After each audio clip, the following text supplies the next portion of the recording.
Welcome back. We're back Oh, after, I think it's been like 3 weeks since the last time. ooh. Yeah, it's bad.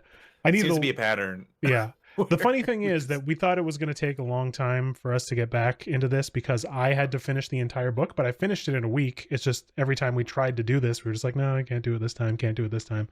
So it was more just like scheduling that kept us from doing this. But yeah, I have finished Elantris. Mm. You have finished Elantris. We're going to be moving on to the next one soon, but we're also going to be getting into the recap of Elantris before we do that. But before all of that, how are you doing? Woo, good. I just celebrated my birthday this past weekend, this past long weekend, Happy birthday. and thank you, thank you, thank you, thank you. You're old. Uh, uh, See all these gray hairs? They're coming for you next. mm, I mean, it looks Thanks. handsome on you, Mike, so I'll take it as a compliment. I wear it with pride. There you go. Dodging bullets. Yeah. Uh, that was really good. I organized like a murder mystery treasure hunt thing for my friends, Mm-hmm.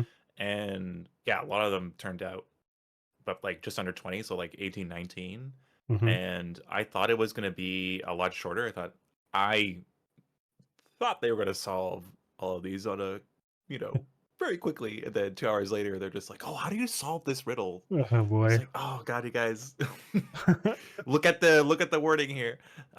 But then again, a few of the questions I didn't really play test them through, and me thinking it was fine to solve really threw them in the loop, and justifiably it was pretty stupid.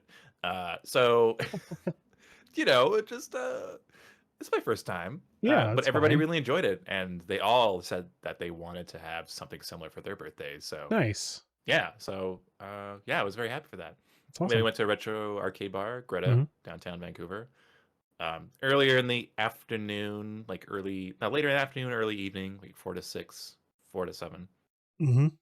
where we just had a lot of fun. Like my friends are from different friend groups, so just having them meet together and just chatting and sharing, stories about me being stupid and stuff like that. I wouldn't say I was the crux of many things, but it definitely a few of them would just like call me over to a table and it's like, so this guy did this, and then they would just all laugh. So I'm That's glad they awesome. had fun. Yeah, that's it just sounds like a fun get together with friends. Yeah, pretty much. And then I had a nice, lovely evening with someone special the next day. So you know how that goes. Uh-huh. Yeah, but yeah, that was pretty much it. Lots of work. Wow, we have like a release coming up, and we were relying on so many different. I think I told you this. So many different teams to build like this, um, essentially this massive interconnected system that would communicate with satellites to store data, Mm-hmm.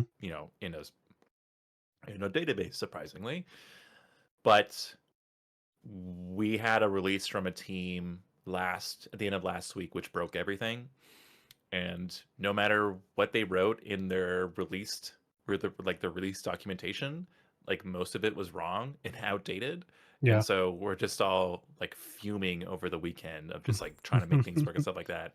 And at one point, I just like threw my hands up and said like, well, I'm not responsible for fixing things on my end. They should be, work like testing this out on our environment and them fixing it. Mm-hmm. And so that led them to do that. And Oh, nice. so, yeah, so most things have been resolved. And then I just have one thing to try and fix. I tried to fix by the end of the day, but I sent an email out saying, hey, I need some help with this. Like, here's the environment I'm running in, here's the versions, whatnot. Get status, get sub module status, blah, blah, blah. But yeah, hopefully that gets resolved, and I get to enjoy Thanksgiving weekend with the family up in Prince All George. right. Yeah, you're coming up. Mm-hmm. Nice. Hopefully I'll see you while you're here. Yeah, man, we should set up some time. Awesome. Cool. Yeah. Hmm. How about you? What's new? Uh, Not much. Playing a lot of Street Fighter as I do, Mm-hmm. and working away. My team lead is having his first child, which means he's going to go on parental leave, which means I'm Ooh. taking over as team lead. So it's a lot of different skills that I'm not used to flexing, like managing workloads and sprint commits and things like that. So I'm not getting to code as much, which is both a good thing and a bad thing. But yeah, it's different for sure. I'm still enjoying it. Would like to have more time to code, but I don't really get to anymore. But that's okay. That's the breaks. Other than that, yeah, preparing for winter today. We're putting our winter tires on soon. It's coming. Right. Yeah, it's You coming. can feel it in your bones, huh? We turned off the air conditioner a couple of weeks ago and put the furnace back on. It's winter's coming. Yeah, not looking forward to it. You'll pull a Jon Snow. The next time we have a podcast, we just have just massive fur coats. I'm gonna have a dead wolf on my shoulders. Winterfell will not fall. I don't want it. I don't want it. Oh my god. Jon Anyways, Snow, you don't know. Jon Snow. I have had a hankering to rewatch that show, as I do fairly often. Ugh. Really? I do. I Yeah, don't. it's a good show. Yeah, like even House though of Dragons. yeah, House was a of lot Dragons is better. good for sure. The book is also really good. Fire and Blood, I think it's called. I think so. You know, as yeah. much as the later seasons are lamented in Game of Thrones, as I was watching it, I rewatched it with Rachel recently, maybe last year, because she had not ever seen it or read the books. And Ooh. even as we got to the later seasons, I still it's still good television. Like it doesn't hold a candle to the first 3 seasons, but it's still entertaining. So yeah, I enjoyed it, and we'll Right. revisit it again. Anyways, we read a book. Well, at least I read a book. You read a book a long time ago. Yeah, so I tried making notes through the last bit of it, but It's too realized much. that I was reading way too far ahead, and then when we were chatting about it, I realized that I didn't have enough, so I didn't really want to go back and rewrite notes again. So Yeah, that's fair.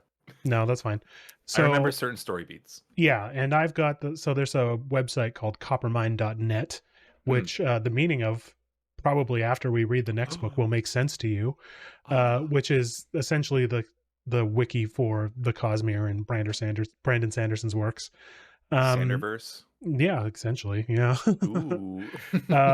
So and it has chapter summaries for all of Elantris, which I have up on my screen here. And we're going to go through starting at chapter 20, 23, 32, all the 32. way till the end of the book. And this is going to be fast because that is a lot of chapters. I think it was like almost 200 pages or something. Yes, quite a bit. Yeah. And by the way, as an aside, because we're going to be reading Mistborn next, spoilers, I guess. I was looking at it today, and the first 5 chapters of Mistborn is like 120 pages. So God. get ready. They're longer chapters. Yeah. That's fine. That's fine. I'm reading so many books right now. I know, me too. I've got so many on the go constantly. It's not a bad thing. Now we're just complaining that it's too much. Yeah, exactly. Oh, no. Anyway. Too much of a good thing. All right, let's get into it, shall we? Mm-hmm. Okay. Chapter 32. So we were actually just talking about this one before the podcast. This is the one where Serene is at a party for the eclipse viewing that she actually scheduled or requested. And it's Royal who's throwing the party, and she's going as Royal's guest. I don't think, I might be getting ahead, but I don't think at this point they decided that Serene and Royal were going to get married. I think that happens later. That's much later when it's revealed that they need to have after Iadon, sort of like, you know, what happens to him, which we're going to get into. We're getting into, but well, you mentioned the marriage, so that's an attempt to make sure that the Iadon name stays in power. Yeah, exactly. Against, so yeah, that obviously happens because he's still alive at this point. Sorry. Yes.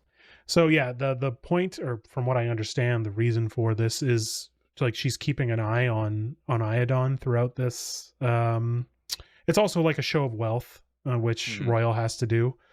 Because Tauri is also doing these large parties as a show of wealth. It's just like something that the Dukes do. It's part of their sort of system that Iadon set up. And at some point in the party, they're all mingling and whatever, and Iadon leaves, and Serene gets Ash to follow him, and she eventually starts following him too. I'm skipping a lot more than I normally do, again, because we got to get through this. And they end up following Iadon through the sewers. Part of the reason she's following him is because of the noises she's hearing on specific dates in her walls. So there's like a secret passage she's thinking, and today is one of the days that she said she hears the noises all of the time. Like it happens at a specific cadence on specific days, and the day of the party is one of those days. I don't know if that's one of the reasons why she threw the party, but it is mentioned when she's sort of chasing after him, I believe. I thought, if this is what I remember, Yeah. recollection is that they wanted to find or like trail Iodon because I think the original plans was to see him react to the news of his like shipments so that he regained all of his wealth. Yeah, But that he could be it. disappeared. Yep. And so when Serena finds out that he's gone, and Mhm. Ash said, "Oh, he jumped into his carriage," only to reveal that he actually didn't go in his carriage. He just leapt through it, went to another carriage, and then went That's to the right. sewers. Yeah. So they're like bewildered by that and are now on the run. Well, not on the run. They're chasing after him. They're chasing And after I him. Yeah. think through the sewers, they start to realize, or like start to piece together, like, oh, this is going towards the castle. They're or making the palace, I guess. connection. They're making the connection. Yeah, that makes sense. Yeah. Okay, that's probably where I'm getting it from. Yeah. So. Oh, and I think Serena tells Ash to go back and get more reinforcements at some point. Yeah, you could be right. That sounds familiar. Honestly, I can't remember. Rael and Arundel, what's the Baron with the military? Yeah, Andel. Andel. Yeah. They show up like almost immediately when Serena stumbles upon a sacrificial chamber where Iodon has gutted out a young maiden's heart. Yes, so this table explains the missing maids and cooks who keep disappearing. So yeah, that's part of apparently the Jeskari mysteries. There's like a sacrifice ritual. This is one of the other religions in the Elantris world. And Iodon is sacrificing people. So a little bit of a sort of like Andel, like you said, shows up with guards. Dilaf also shows up, but he doesn't take part in the fighting. And yeah, essentially he's just like, he's caught. And, you know, I don't think at this point, like there's talk of ousting Iodon. I thought he committed suicide there and then. No, he doesn't. He does it later. They like, yeah, he doesn't do it right there, but he does it later. I'm not sure exactly when, to be honest, but yeah, you're right. Like, again, we're going to keep going here. He does eventually kill himself, and they need to come up with a succession plan, and it's essentially a battle between Telri and Royal, because they're the two richest, and according to the system that they have in place, this is how it works. The person with the most wealth is the one in power. Which feels like a weird system, but then we get a little reveal later on that this was all part of Iodon's plan. Right, yeah, I forgot about that, actually. 15-year plan. It was wild. Yeah, that's... Okay, we're gonna have to get to that. So let me just take a quick we'll get there. Yeah, I know. We're gonna be jumping around a bit. This is a lot to cover. We're teasing. That's what this is part of the plan. It's part of maybe this is our new format. Who knows? Yeah. Maybe we'll see. Maybe just read a whole book every episode. Just be all over the place. Yeah. So chapter 33 is Hrathen. He's still in Elantris at this point. I think he's like watching the eclipse again, kind of questioning his his faith. He does eat the food offering. He's been praying for like 3 days or something at this point.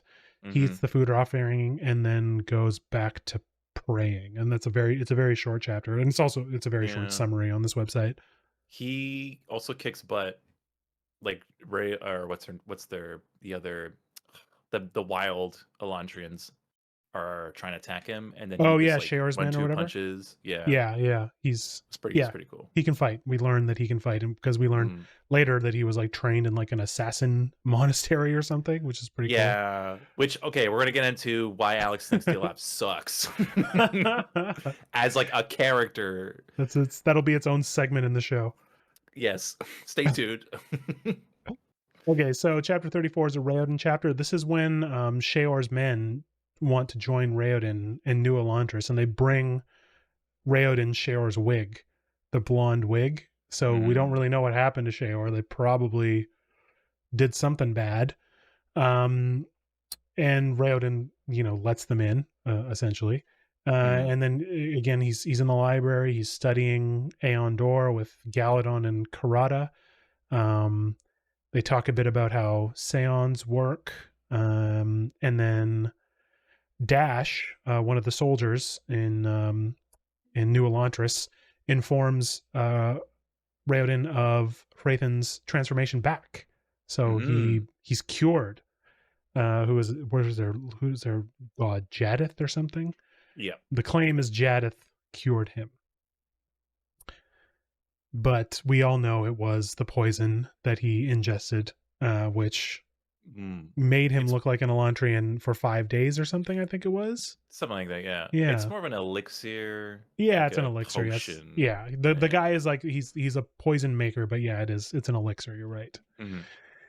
Um, Do Chet, go ahead. we this is where Raoden's um s- uh what's the term? Like where all of his pain is accumulated starts to overtake him more and more often.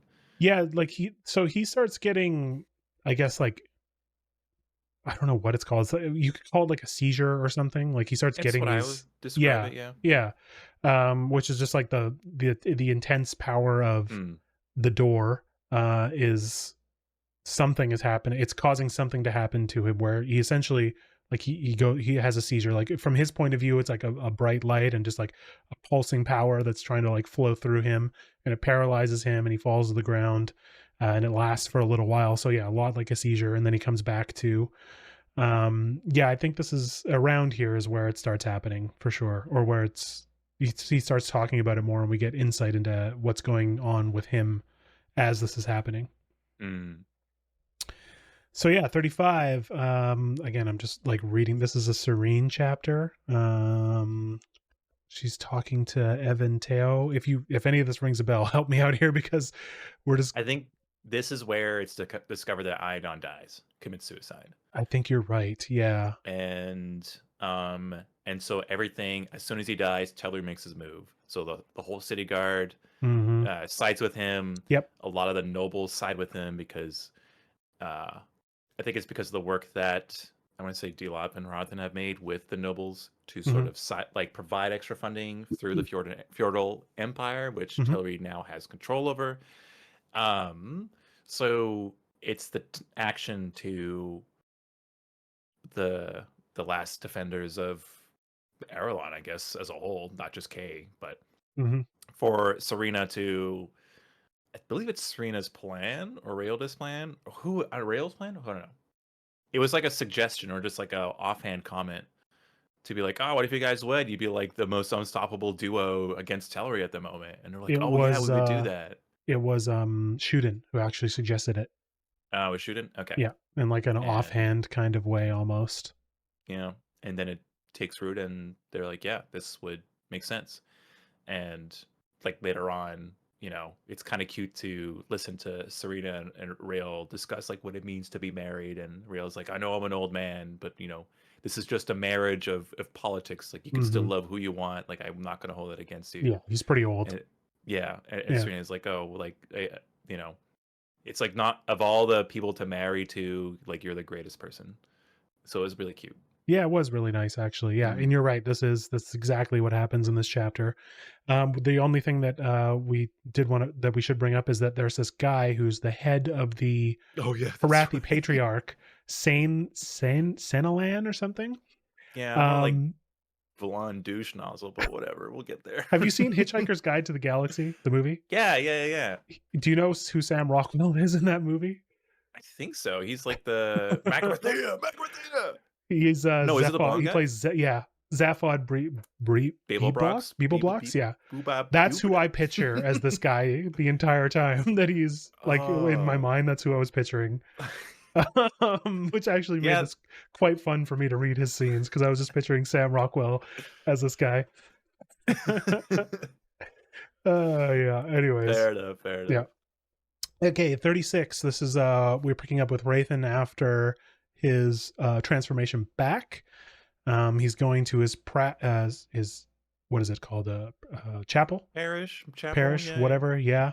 Dilaf sees him and is obviously like taken aback. And like reading over this now, knowing about Dilaf, this is, Hmm. he kind of pulled off something a little bit here with his. Well, continue. We'll I'm get like, there. mm, Yeah, so yeah, he's back at his whatever. Dilaf is like, oh my god, my Rodin, you're back. Then nothing else really happens there. Oh yeah, he also there's uh one more important thing he his, does. well, there's, so his room gets ransacked and he wants to make sure that his Seon is still there in the box. So he opens the Hmm. box and takes it, and then he also summons an assassin. His name is Dothgen. Yeah. It's interesting. From Rathborn Monastery. So is there something else? Well, that was That was it. the moment. Yeah. Yeah, the assassin. And and well, I mean, you're gonna listen to what the next thing happens, but essentially, it's gonna be using the elixir on someone else. Yes, yeah, for Yeah. sure. Yeah, which we will be getting to. So Mm. 37, Raoden. Yeah, okay. So this is where Raoden, this chapter, he's got those immense, overwhelming pain, um, from the back of his mind. That's that pressure buildup, the door building up through him, and he loses Under pressure. consciousness. Yep, that's exactly it. Hmm. Pain affects him in waves, and then Karad and Galadon are concerned about him. There's not really too much, but they He do reminds him of discuss. their promise to take him to That's the right. lake. Yes, for Yeah. sure. Yeah. And there is also, they do kind of discuss the possibility that Rathan's healing was fraudulent. Hmm. Um, 38. This is Serene and Lucal and Shootin. Oh, excuse me. Um, they attend a sermon that Rathan's giving. Hmm. So Serene is there with an honor guard. This is also where Zaphod shows up. Um, That'd be Sanalin for those reading the yes, book Sanalin. and not Yeah. knowing what the Incheckers Galaxy is. If you don't, you should really watch that movie. Or read the Um, book. yes, and he also shows up like right at. It looks like this is also Royal's or Iadon's funeral, Funeral. and Yeah. Royal gives a speech, and of course, Sanalin, after that, unannounced and unplanned, wants to give his own speech. And from what I recall, this is like a long, sort of droning, self-aggrandizing thing. Yeah, but the important takeaway is that he whips out a letter that Iadon wrote 10 years ago Right. at the So you want to? time where Okay, he yeah, took over power. yeah. Tell us about And this. so so essentially he whips it out. People were confused, like it's got the sigil of Iadon, so it's authentic. Hmm. And he's like, "Yeah, Iadon, King Iadon showed up to my doorstep. He's like, hey, if by the time 15 years comes around, or I die before then, I want you to deliver this letter to the court and essentially ensure that the the system that I had in place to essentially have capitalism, feudalist Right. capitalism. Yeah. Those who remain in power the longest are now like set in stone as their titles, and so Right. Yes. and then that means like it abolishes everything, but like that's who like it sets up the hierarchy of who's in power. Yeah. It So sets it it's in like stone, a weird essentially. like rat race of like I don't know, to see who comes out on top Yeah. essentially. At the end of the 15 years. Yeah. You know, Yeah. and everyone's just confused. They're like, oh, okay. All right. That's new. Alrighty then. But there Yeah. still is the fight for the throne right now. Yes. So Serene and Royal, also in this chapter, is right before the wedding. So Serene goes to the Karathi church to pray a little bit, just for her wedding, to do that stuff.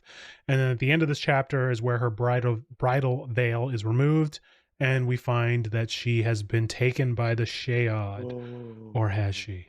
The plot twist where things are coming together, things were coming up and up, and then just taken away, Just goes crashing down. Yep. comes crashing down. I was really 30. taken aback by that too. Me too. Yeah, I was like, holy Yeah. shit, that's ruthless of the Yeah. Sheod. Um, so 39 is a Hrathen chapter. Um, so he watches this whole sort of unveiling of Serene happen and the cancellation of the wedding. Mm, I think there's a scene that's sort of seared in my memory of Royal just sort of sitting there with his head in his hands, just being like, "Oh my God, like this, we had it, and now it's taken away from us." yeah. I think this is also where we do learn. Fair, it's pretty obvious that this is Raythan's doing.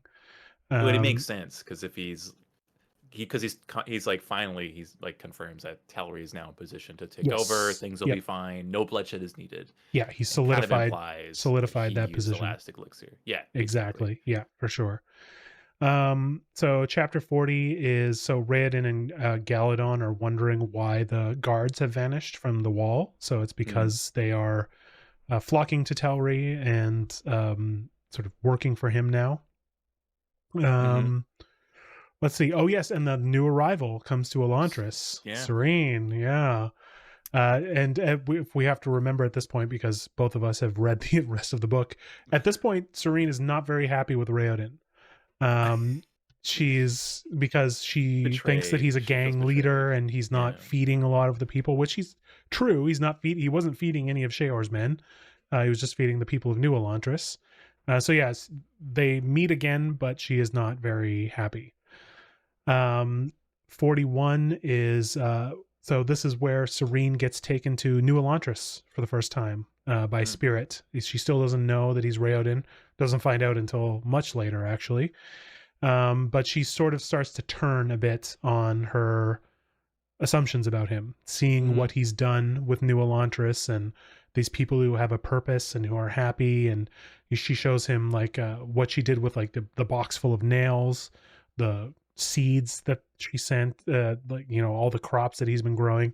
So he's been trying to make what she gave him work, and he's a good guy. Like he's trying to do something for the people. Mm-hmm. Yeah.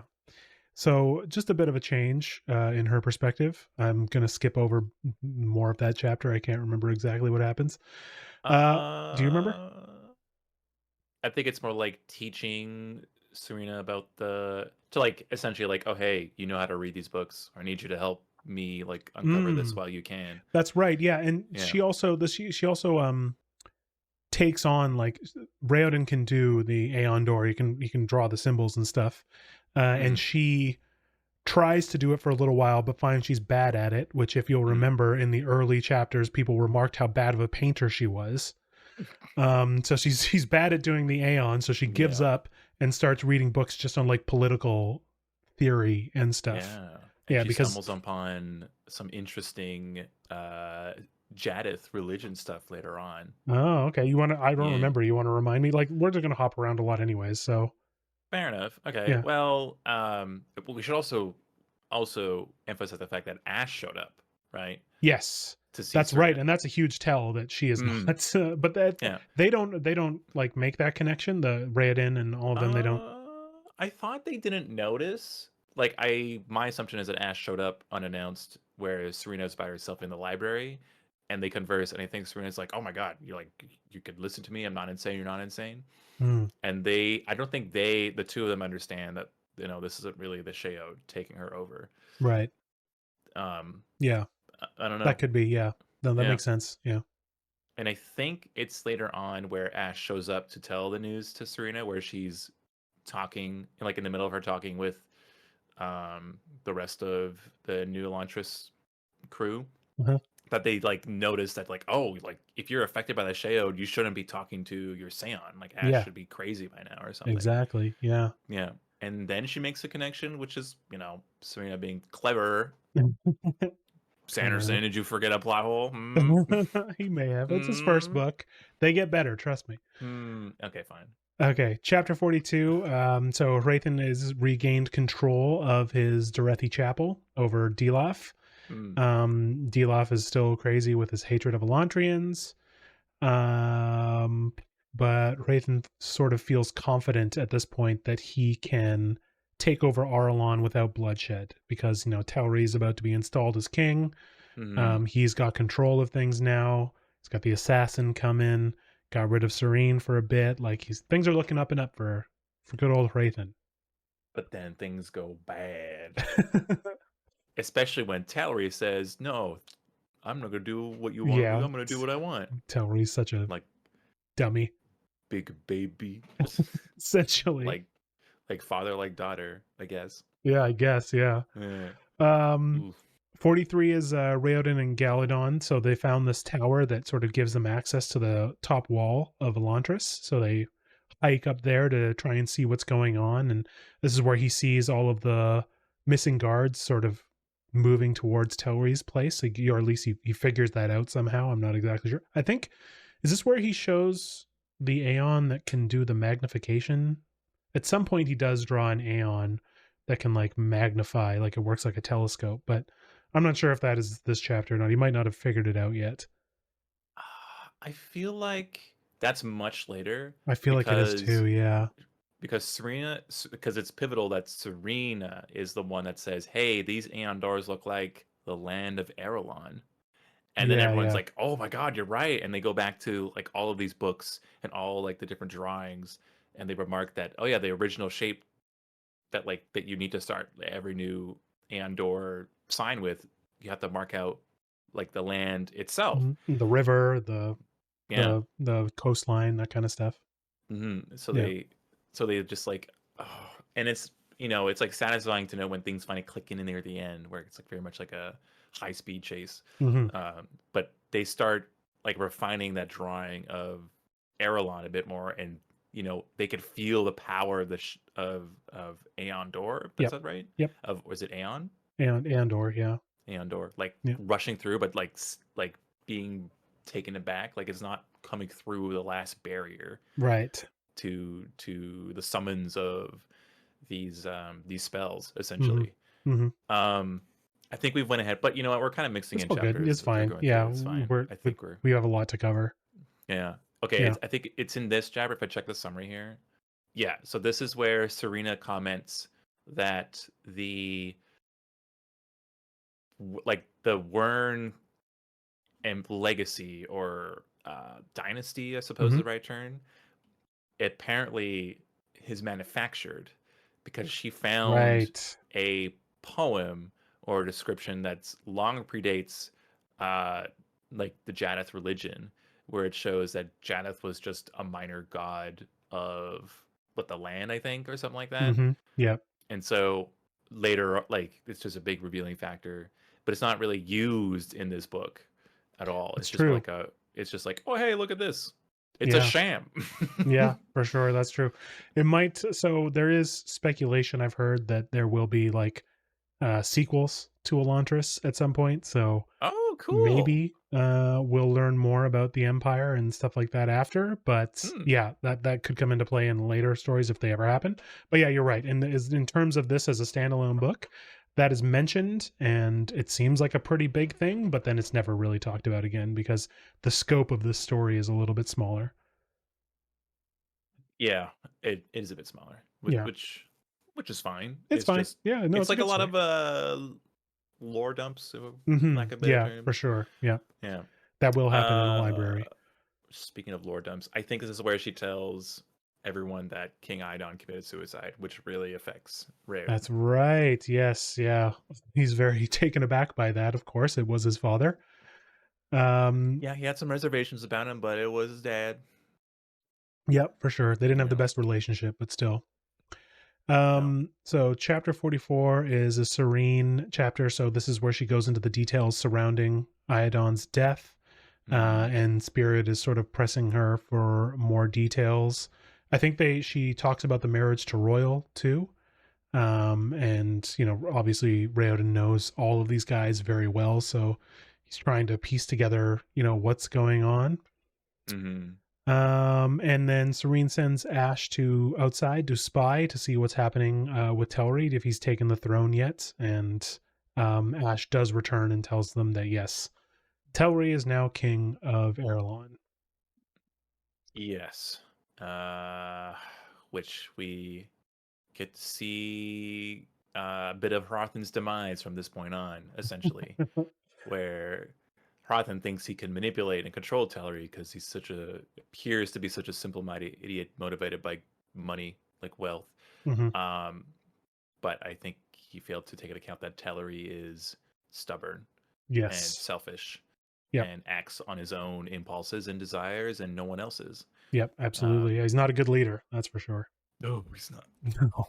He was supposed to be a puppet, but kind of hard to make a puppet out of someone who's smart enough to know that they want what they want and Mm-hmm. trying to keep it that way for as long as possible. Yeah, for So sure. I think he picked the wrong candidate. I think he would have been better off with Edon, the guy that ran away. Oh yeah, or Yeah. Ahan, the big guy. Oh yeah. Yeah, he probably would have been good with him Oh, too. he would have been such a good candidate because he would have Yeah. done anything to spite Royal. And as it's revealed later on in this Yeah, book, which sucks. he thinks it's all a game. He does. Yeah, he's kind of Oh, a fool. very Chapter much so. 45. So the big thing about this chapter is Hrathen does have he contacts Eventeo, which is the king of Mm, Teod, Serene's father, mm. and makes a deal that he will convert to Jadith as long as Hrathen heals Serene, which we all know is just going to happen regardless. But he does cut a deal because Eventeo does not know this. Yep. I think we get a bit of Dilaf skulking in the background, Probably that's what he getting tends to more do. agitated. Yeah. Yeah. Mm, I hate him. uh, I hate him as a character. yeah. I thought. No, Uh, go ahead. Go ahead. no, I thought he was at the end he wasn't a great like character, but just like the physicality of the end was cool with him and how he turned out to be kind of a badass in that respect. Yeah, I think it would have been.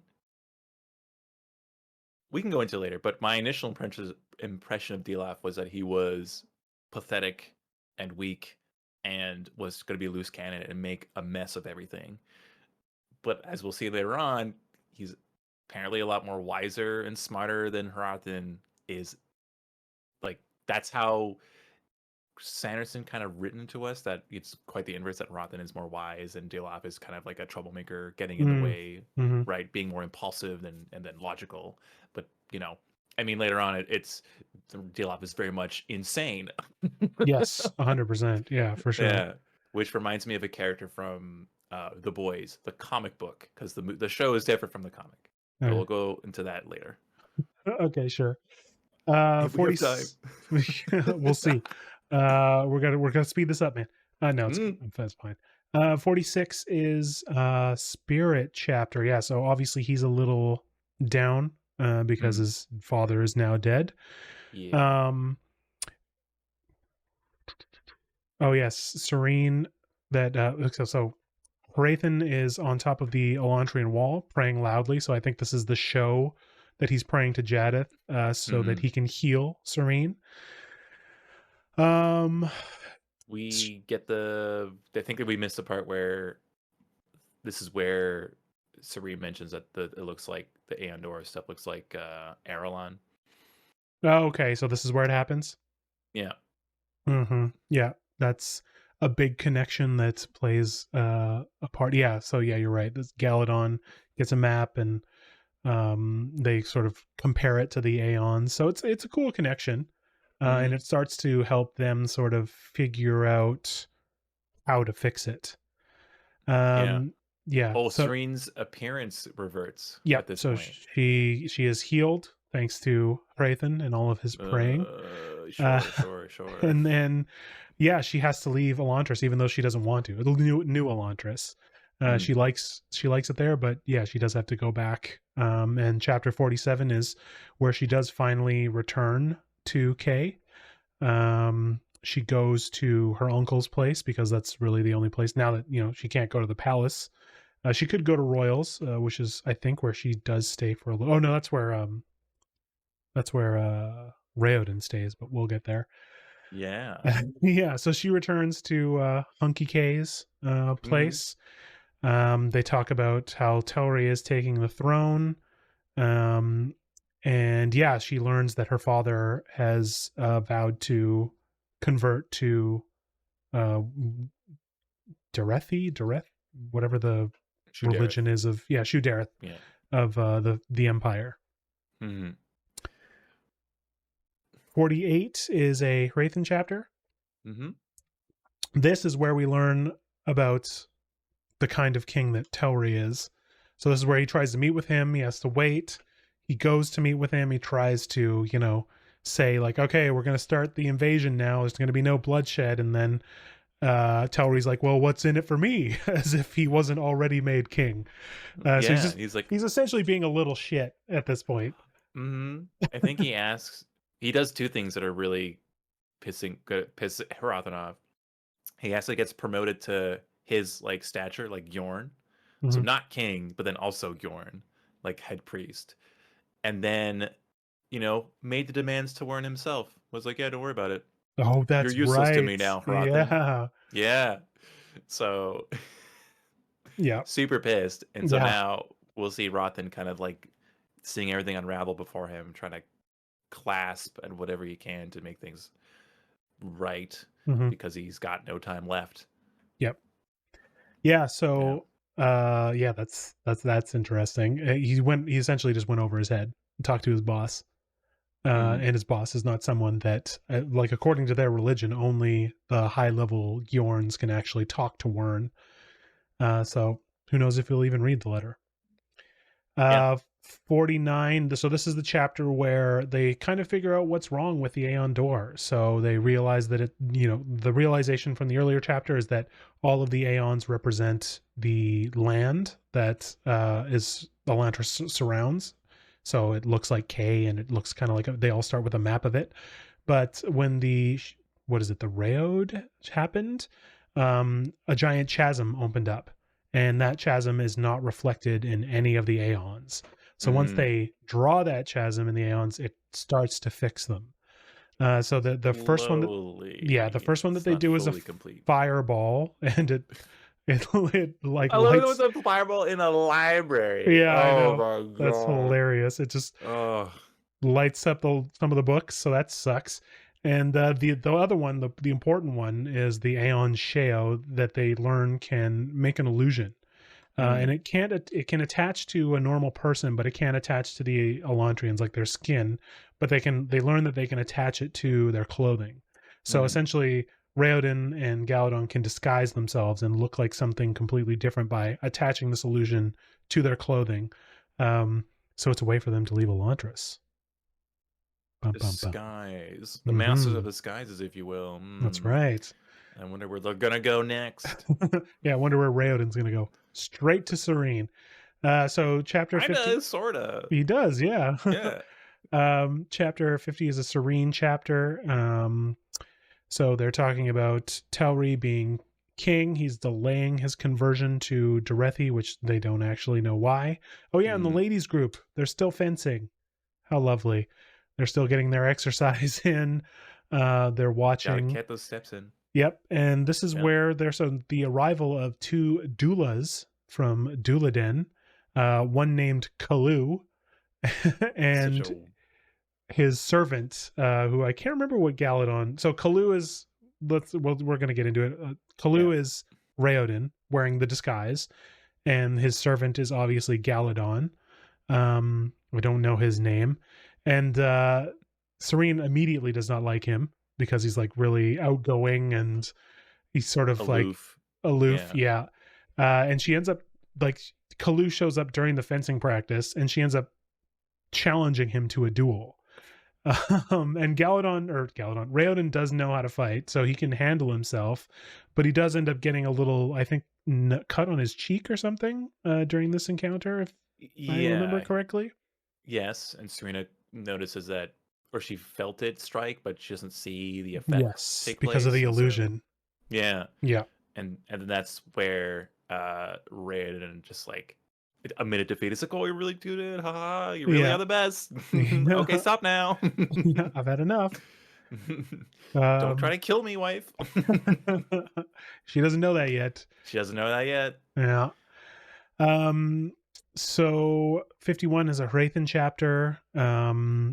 So we do learn that Wern declined Telri's request so his request was that he wanted to become a Gjorn. Yes. Which is something that you can't just ask. You have to, there's a lot of training involved. We learn a little bit later some of the training that Hrathen went through to do this. And this is in the middle of a market. Yes. marketplace. So this is a market that has sprung up recently. All of Yeah, these spoilers. all of these merchants have come from places where Hrathen doesn't actually know, like, Mm, where they came from. He does encounter Dilaf in the what is it, in the market, and Dilaf kind of taunts Hrathen about his failures to convert Telri. mhm. Um, but yeah, he doesn't really give any explanation and just kind of, leaves to do his own thing. So a couple suspicious things going on here. Mhm. Yeah. Dilof's victory. He says that. Oh He's like yeah. taunting him that he'll win. Yeah, he'll Uh, win in the end. yeah, Yeah. despite what Hrothman is going to try and do. Yeah, So exactly. I think, if I recall correctly, Hrothman is then banking on converting Eventeo so that he can like force Telri to do something. I don't know. Yeah, Or he's like because hedging his bets. He's like, oh, if I can't convert this country, I'll just go convert the other one. exactly, yeah. And there's also the threat of invasion if he can convert Eventeo as well, because there's no armada now protecting um K or It, Arlon, which is what the whole mm, serene negotiation thing was. yeah. Yeah. 52 is a Raoden POV. So they're inside. So Raoden and Galadon are staying inside of Royal's place, as again disguised as Kalu and whoever His servant. his servant's name is. I know it's mentioned, but I don't remember what the name was. Um, Royal sets up some money for Kalu so he can just sort of go and, I don't know, gallivant around town. He's essentially like just working his way into the noble society as Kalu.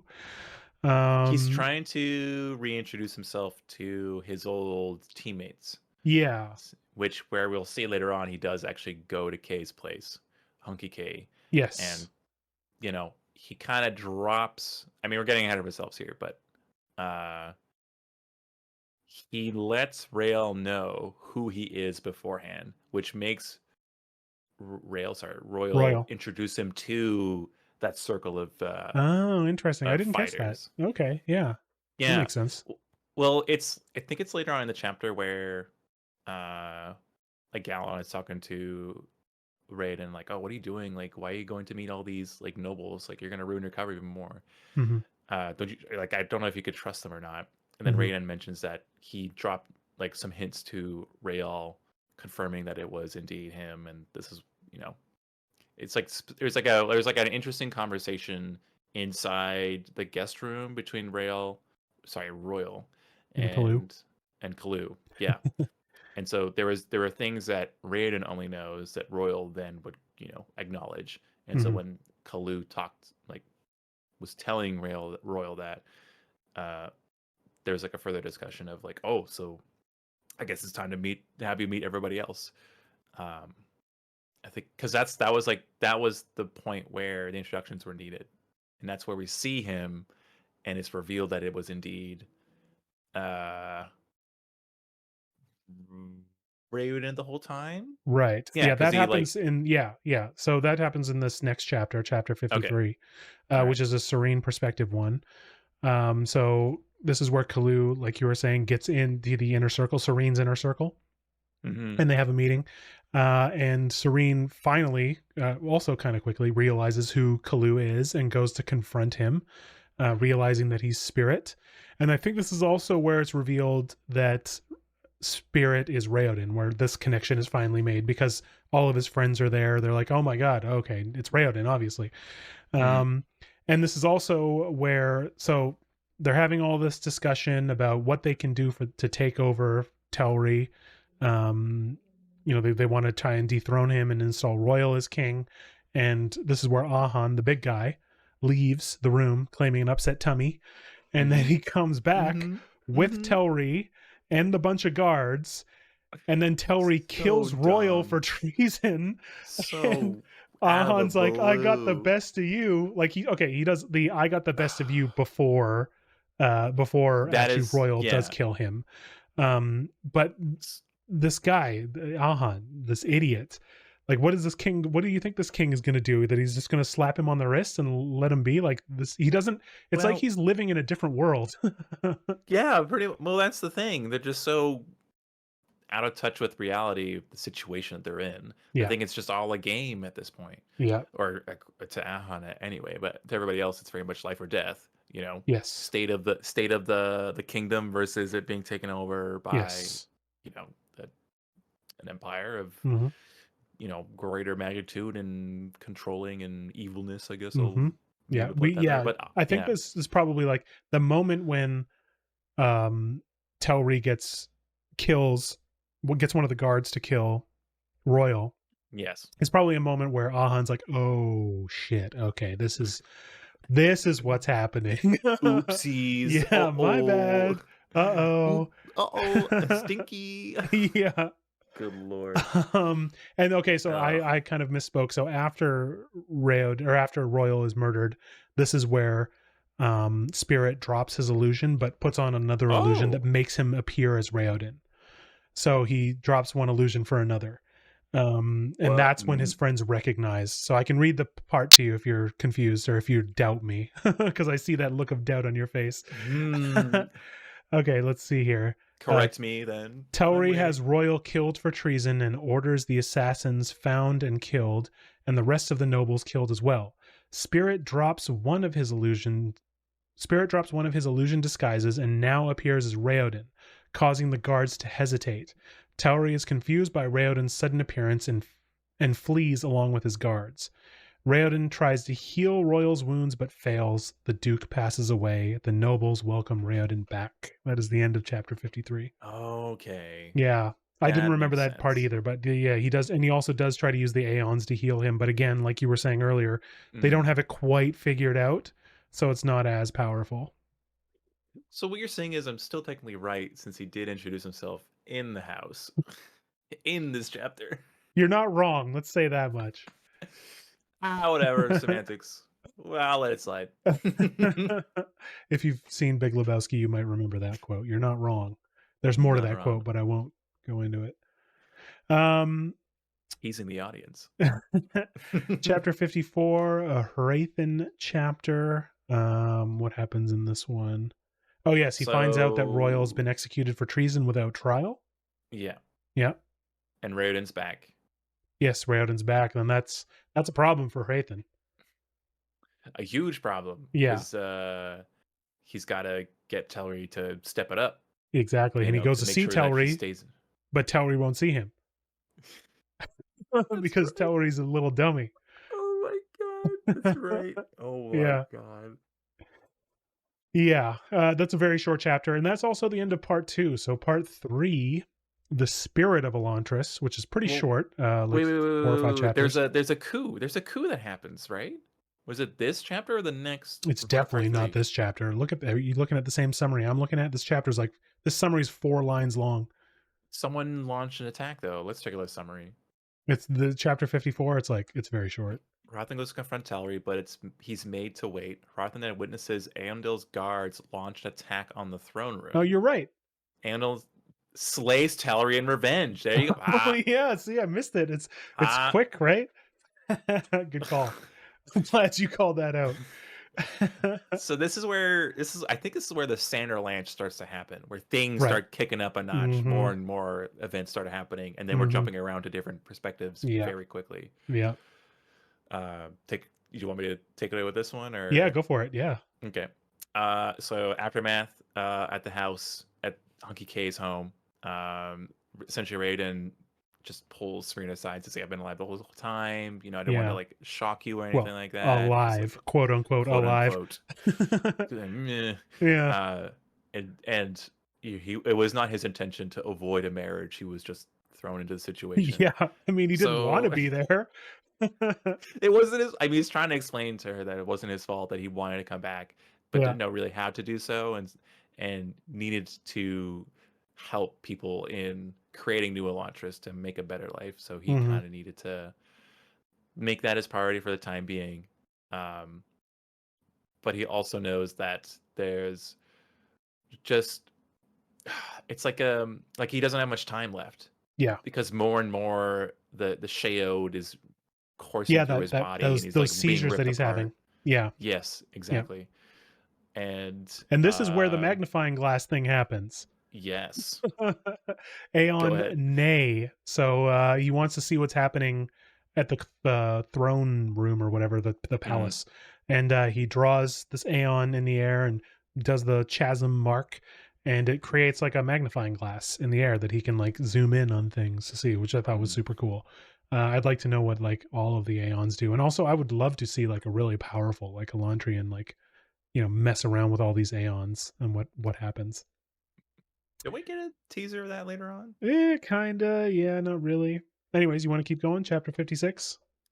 Yeah, they realized that Andal made the attack without them knowing, and That's so he's right. found dead at the Oh, palace. sad. He was a good guy.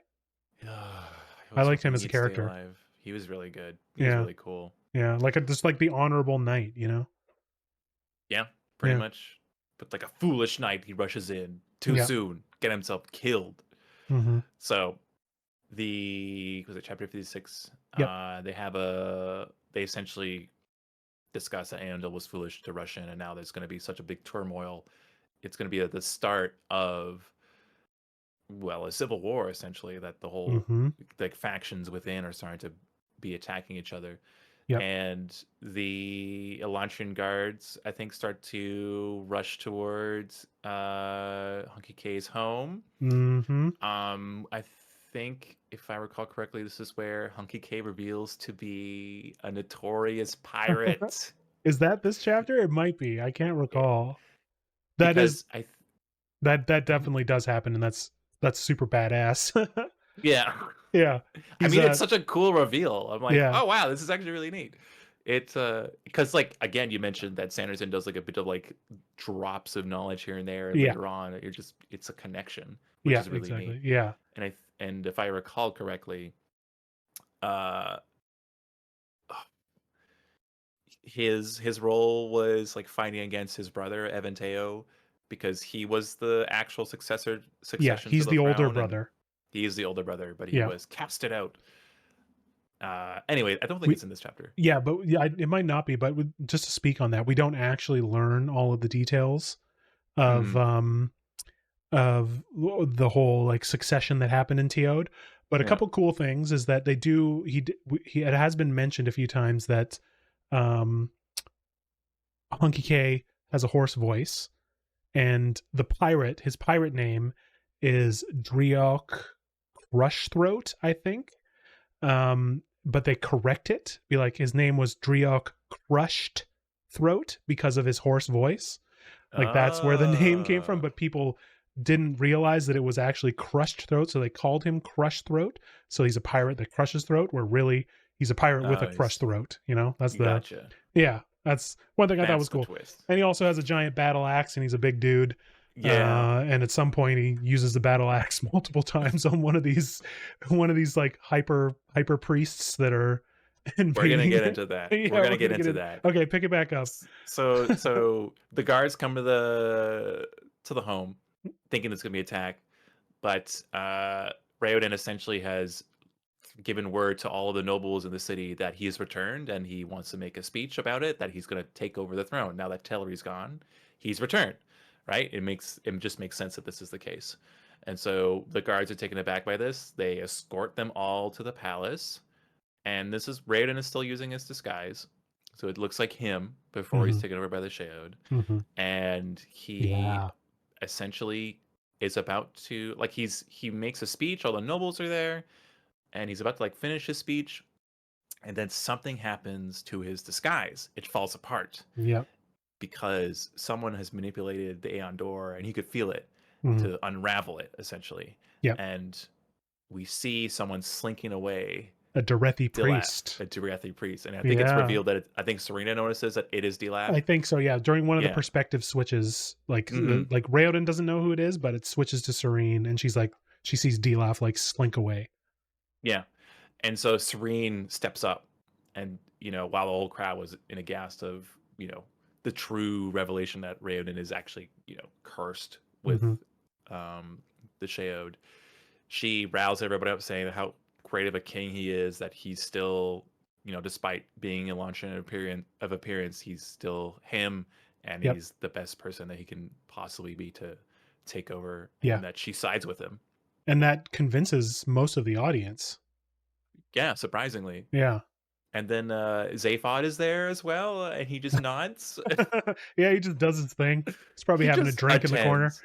He's just there. He's drunk all the time, I bet.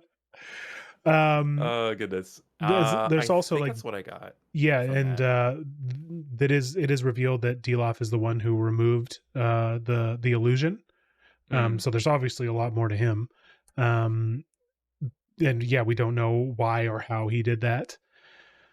And my yeah. first impression was that he was a descendant of of an Elantrian like Galadon is, but he doesn't uh, have, like, he's like a weird like new hybrid form where, like, my initial reasoning was that he was casted out of Elantris because he wasn't Elantrian enough. that's why he But he hated could them. that's why he hated him. Hmm. But it's actually a meh, Something fine, different. a more badass backstory, but I thought so. it's it just feels like, just doesn't feel right with how it was described to me. But Fair enough. fine. That's fair. No, Ugh. you're allowed to have your criticisms. So the last thing in the end of this chapter is that Raoden borrows Ash and sends Ash into New Elantris to warn Galadon and Karada about what's coming for them. And I think Serene also sends weapons Mhm. there, if I remember correctly. Excuse me. All right, 57. Sends weapons She does send weapons at some point because maybe it's to not New Elantris to to New defend. Elantris. Yeah, to Yeah, yeah. defend New Elantris. Okay. Yeah, I think that's right. yeah. I only know that because it's in the short story that I read today that takes place after and during this time. It might Yeah. not actually be mentioned in the book if you don't remember it, because you seem to have a better memory of this than I do. 57. Yeah, let's keep This going. is. Oh, do you want me to keep going? Mm-hmm. Okay. Go for it. So Harathan is also in the scene in the throne room, Yeah. the big speech and all that jazz.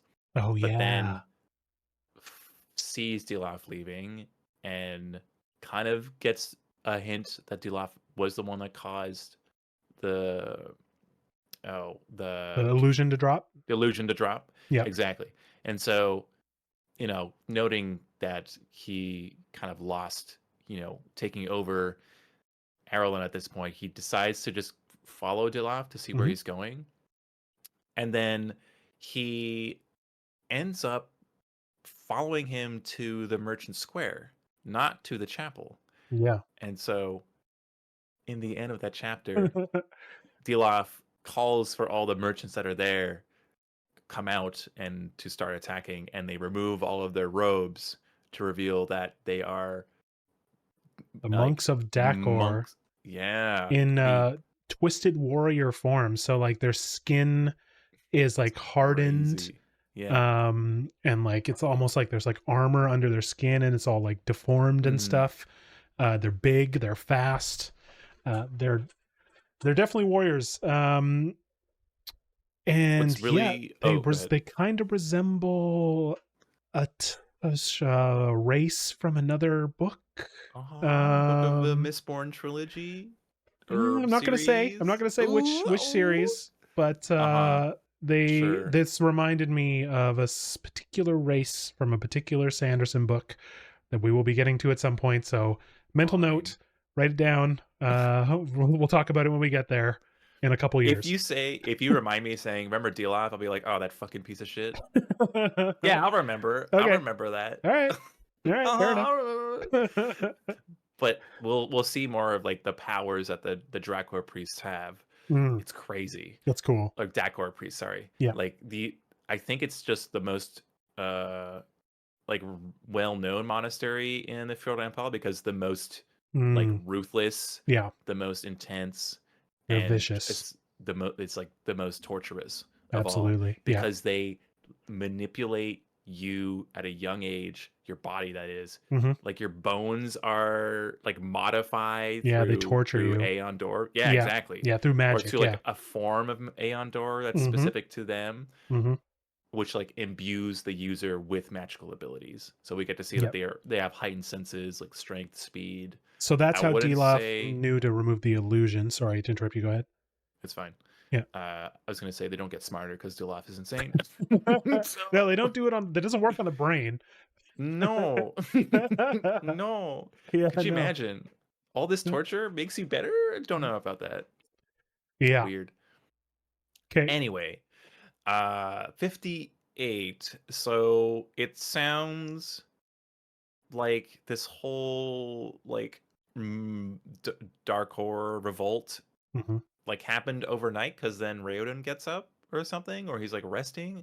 Like I don't know how Right. long of Yeah, a time, but it's he's like in an immediate. Royals. Yeah, he's in Royals.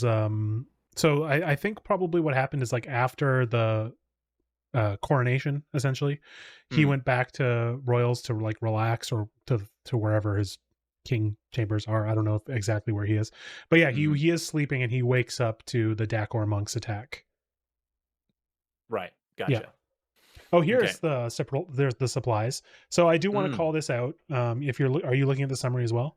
I am So you'll right see now. that Yeah. name there. That's a link.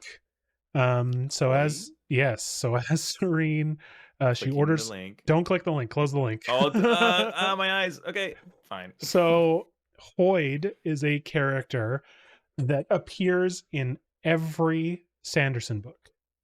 He is Ooh. in every one of them. How he's in every one, you'll find out. Oh. But just call it out. This is because he's a very important character. He doesn't do much in this book. Other books, maybe he does some other more stuff. But yeah, just note Hoyd is in every book. You should be looking out for him, and when he's there, some important things Writing are it down. happening. Writing it down.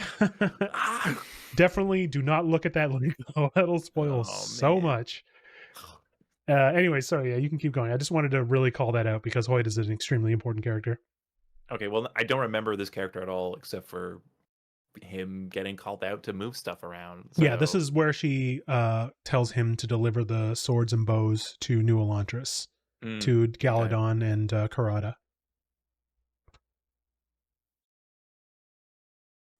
I don't remember that, but that's what it says in the summary. But we'll go with it. Okay, fair enough. I do Oh, remember the invasion on the house because that's where she ends up, and that's where Hunky K grabs his axe. yes, this is Uh, where the yeah. pirate veil. Mm, Yeah, yeah, and as you were saying, Mike, the correction is not crushed throat. Or not crushed throat. It's crushed throat. yeah, because his raspy voice. I thought that Yeah. was really cool. I don't know. I just really like that connection or that little lore bit. Yeah. And Yeah. then Hrothin kind of confronts Dilaf in a weird Hmm. way. Like he's like stupefied about this whole subplot of Yep. the feudal empire. He hasn't run out of time yet. That's the thing. So this is a month too soon.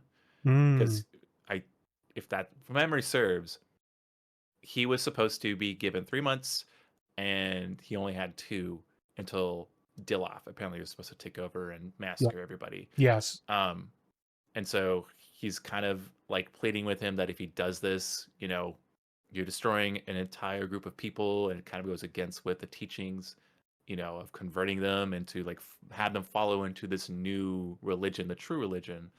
And Dilaf just essentially says like, "Hey, you know what? You suck, Crothin.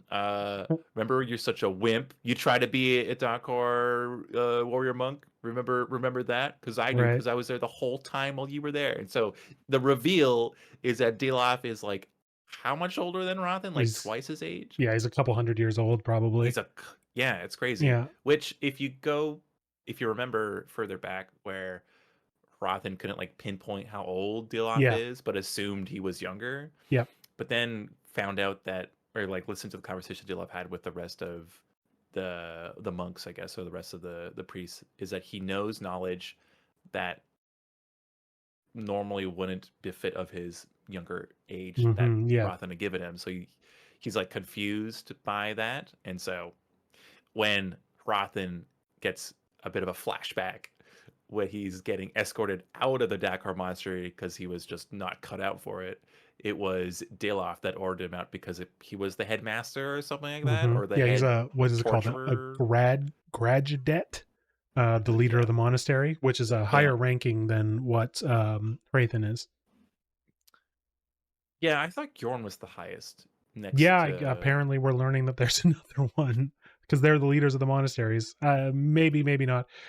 I'm not What? entirely sure I how don't the. know. But then Hrathen keeps saying that he's a Gjord. The Gjorns are like the second Wern or whatever. And Maybe it's now it's just a. that he was like the leader of the monastery when Hrathen was at the monastery trying to become one of the Dakor monks. Like he was, Oh, I see what you mean. Okay, okay, possibly, okay. yeah. Yeah. So yeah, that was that reveal. It's a fight is a brewing on their hands. Hmm. So was that 58? So 59, Raoden is we're at the center Lanch. We have all three point of views of Raoden, Yeah. Serena, and Hrathen. Hrathen is a hostage. He can't heal or anything like Oh, that. He can even Raoden's a use hostage. Sorry. Raoden. Yeah, Yeah. sorry. And then Dilaf is laying siege Hmm. to Hunky K's house. Yep. Um, doesn't try to Because break in yet. no, because his house is like a fortress. It's like a huge, Yeah, like I stone house. yeah. Dilaf is like holding Raiden captive outside and telling everybody inside to give up already. It's too late. Accept defeat, and then Hmm. your death will be a quick one, essentially. Hmm. So the oh, where there is a moment where they contact Eventeo, or Harathan does, Mm. and So there is like, yeah, I remember you the got to help me here. siege. Yeah, no, Let me I'm go trying down to to. Yeah, chapter 59. I remember the siege of the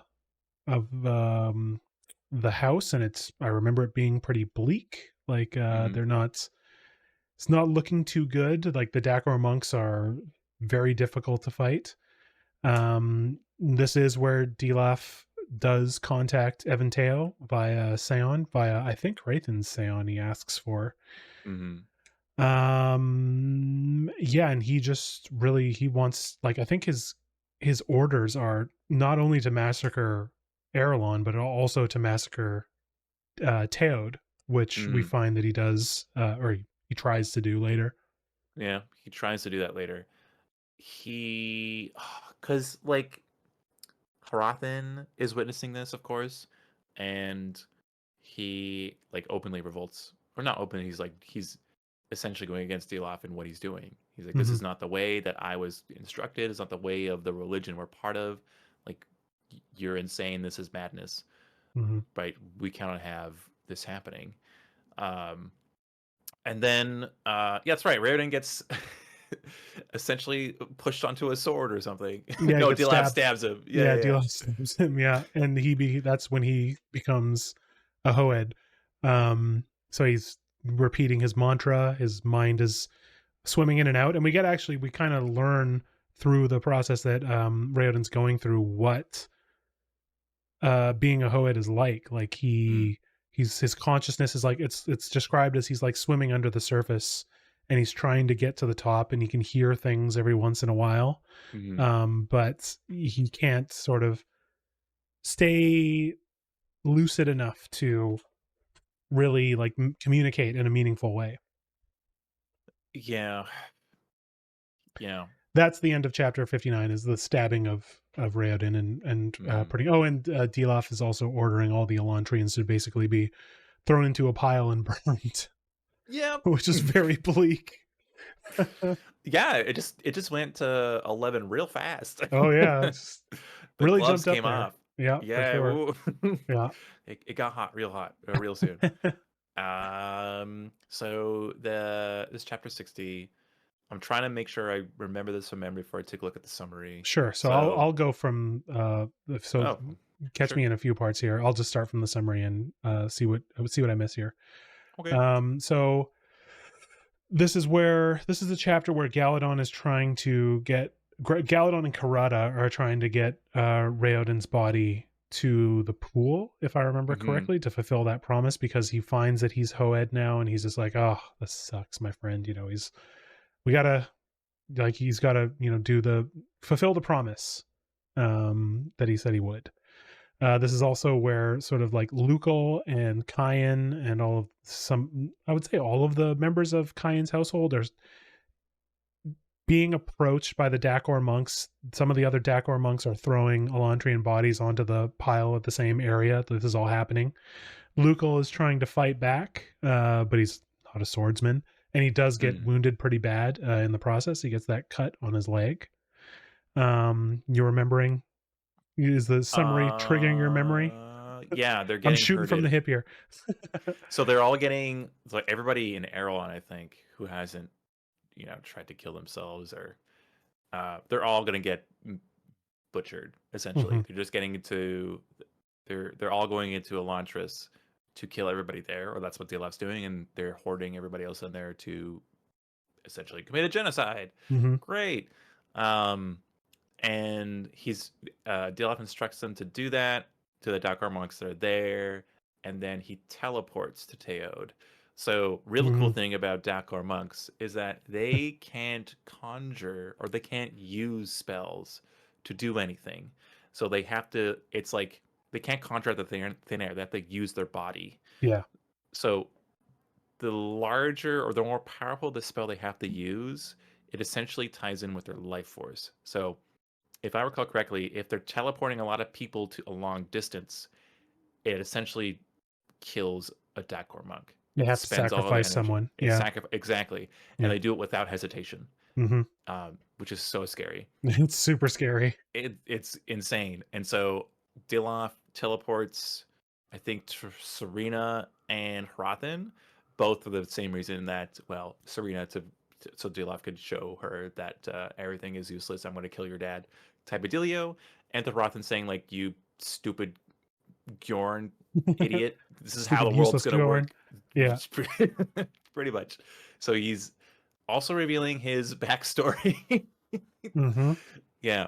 Which essentially is that the Elantrians failed to heal his wife or something. And That's then right. she took her own life. Yes. And so now he like the healing. It's essentially what the Sheod is. Like they tried to heal, but it only, like they screwed it up a bit and it didn't fully take. And she was a little bit deformed from it, if I remember correctly. I think that's what it was. Yeah. Yeah. I think because they tried to heal her from another injury and then they just made it worse. Yeah. Or they ended up causing her so much pain that she killed herself. Yeah. And so let's see. So there is a one reveal of Lukel's brother, the one who's always muttering numbers, like steps to Elantris and stuff. Because he walks away from the crowd, and a guard slashes him across the chest, and he doesn't do anything, and there's no blood. So he's someone who was taken by the Sheod, but Kyan and the rest of his family have been hiding that from everyone the entire time, and just sort of like leaving him to be, like feeding him and taking care of him. But he was taken by the Sheod at some point. And this is also the reveal that you gave earlier about Hrathen being at the Dakor monastery. This is where Dilaf does that whole spiel from the summary when I'm reading. Oh, that's what it was. Okay. Yeah. All right. And you're right. This is also like I'm pretty sure the background or the story of Dilaf as well. That teleport thing was super cool. I did want to talk about that again because there's a part where I think it's in a later chapter, it might be in this chapter, where Hrathen is talking about his time in the Dakar monastery, and he remembers seeing, like, I think it was Dilaf, but it could have been another one of these guys who wanted to, like, he needed to go from like one point in Fjordell to another point, which would be like a 15-minute walk, but he got one of the monks to teleport him there by sacrificing himself. Just like flippantly using the power, just being like, no, teleport me. And the monk just gladly like sacrificed his life to make that happen, which shows like how little they care about life in general. Yeah. Or the devotion of your life is for the Fjordell Empire. That's true. Yeah, that's a good point. Yeah.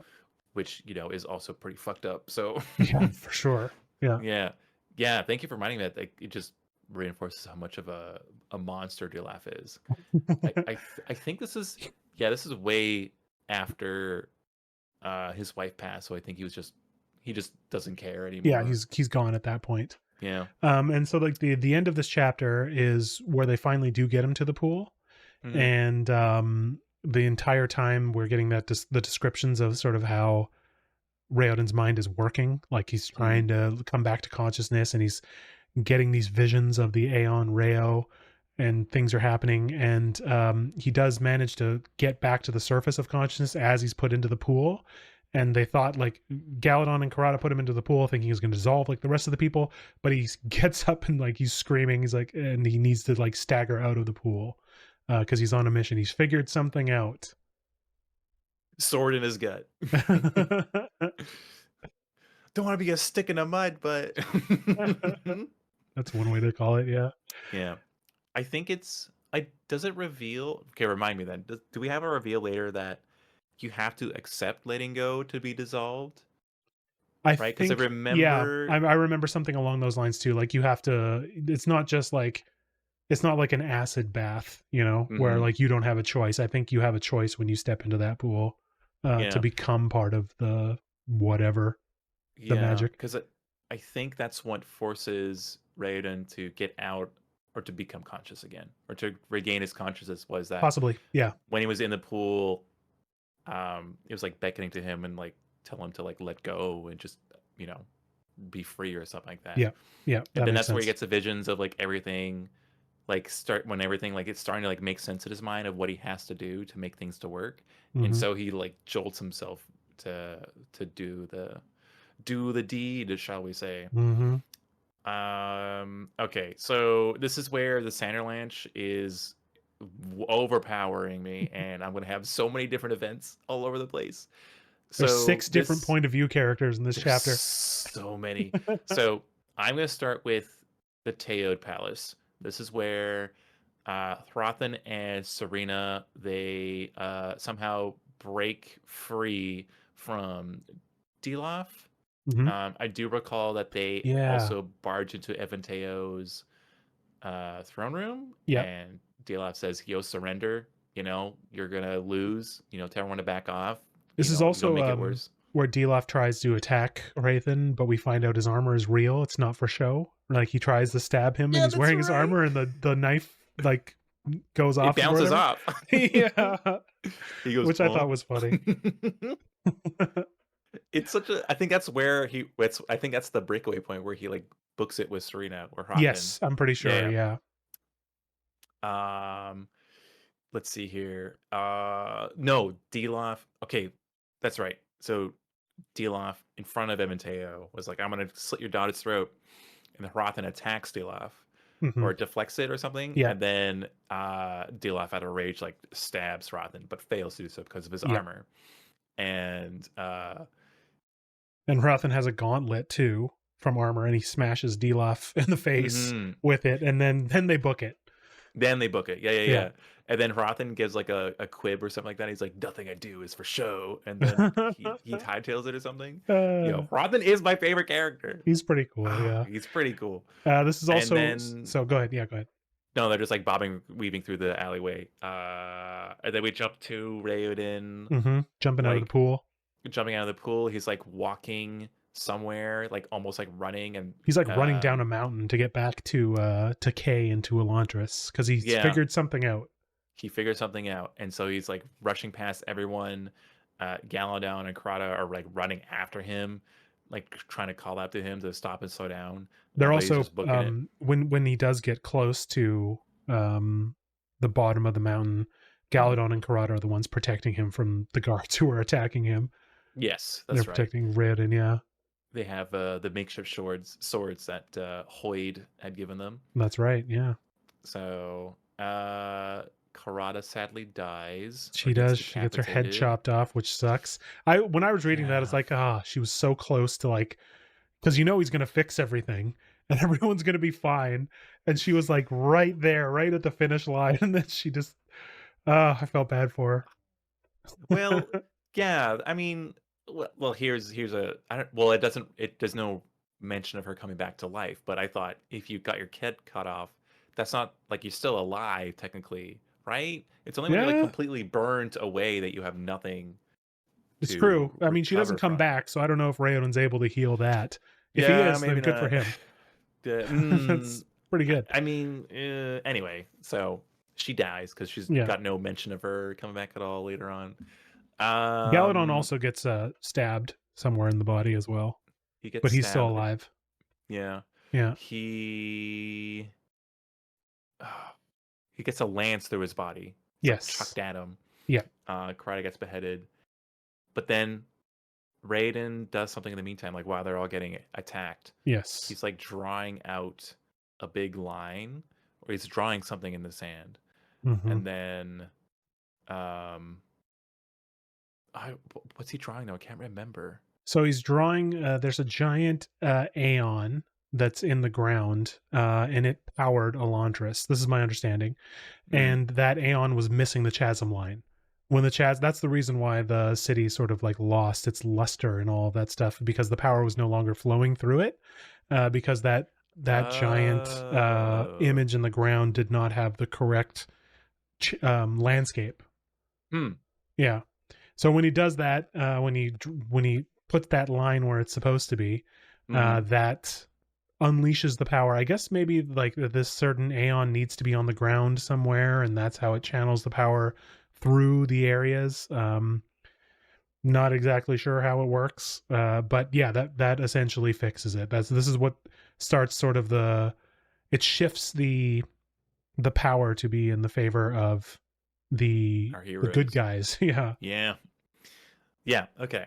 So yeah, is it like is he drawing it with a I think stick, it's a like a stick, giant yeah. marker? I don't honestly recall, and to be completely Wouldn't that honest as rub well, off? this summary is not doing a great description of reminding me what exactly happened. My understanding is just that like yeah, there was like an